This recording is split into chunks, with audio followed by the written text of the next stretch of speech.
Boleh saya komentar sedikit? Saya agak sedikit kecewa dengan kualitas, terutama narasi yang disampaikan oleh paslon-paslon yang lain. Menurut saya mereka pertama datanya banyak yang salah, keliru. Kedua, masalah pertahanan ini mau dipakai sebagai bahan mencari poin politik yang menurut saya untuk sebuah negara, untuk negarawan tidak boleh. Pertahanan adalah sakral dan tadi kalau tidak salah ada paslon yang mengatakan untuk pertahanan tidak ada rahasia. Saya kira ini sangat lucu, ini sangat tidak pantas bagi seorang pemimpin. Ya. Justru masalah pertahanan, keamanan itu syarat dengan hal-hal rahasia. Dan yang aneh adalah baik paslon 1, partai-partai pengusungnya kan PKB, Nasdem, dan PKS. Kemudian pengusung untuk paslon 3 adalah PDIP. Dan P3, mereka semuanya ada dalam Komisi 1 DPR. Jadi semua masalah anggaran pertahanan dibahas di Komisi 1 DPR, diawasi, diperiksa bolak-balik, dan disetujui. Jadi mereka setujui. Jadi aneh. Jadi saya kira ini ini adalah teknik-teknik politik ingin mencari angka. Itu saya sampaikan.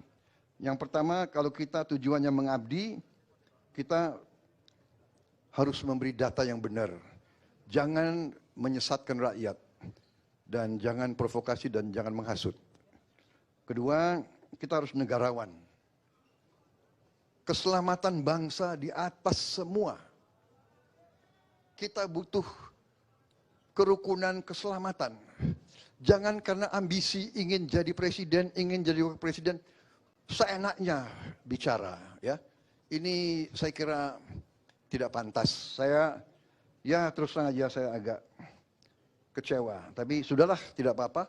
Saya percaya dengan rakyat, kami di depan rakyat, rakyat yang punya akal, rakyat punya hati, rakyat yang akan menilai. Ya, saya kira demikian.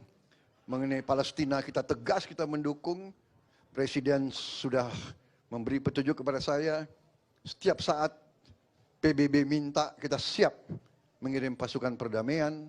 Kita siap mengirim kapal rumah sakit. Dan kita terus sampai sekarang pun melakukan kontak sama Mesir, kontak sama negara-negara yang berkepentingan di daerah situ. Saya kira prestasi Kementerian Pertahanan sangat jelas.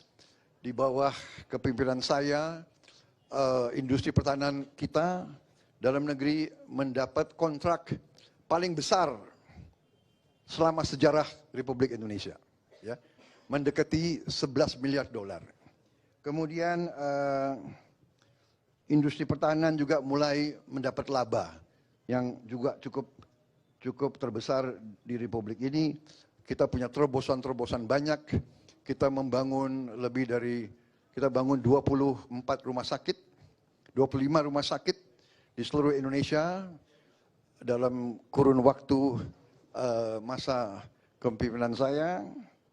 Kemudian kita membangun 4 fakultas di bidang sains, teknologi, engineering, matematika, fisika, kimia, biologi. Kita punya terobosan-terobosan di bidang air, juga di bidang perbenihan, kemudian juga nanti di bidang inovasi pemukiman murah untuk rakyat kita. Jadi banyak sekali prestasi kita, dan masalah barang-barang bekas itu saya kira juga menyesatkan. Alat-alat perang itu usianya rata-rata 30 tahun. Yang penting adalah usia pakai, flying hours, sailing hours, dan tentunya kita ingin yang terbaik, kita ingin termodern, tapi kenyataannya kadang-kadang kita perlu untuk memiliki alat-alat menutupi kekurangan sekarang. Saya kira intinya itu yang ingin saya sampaikan.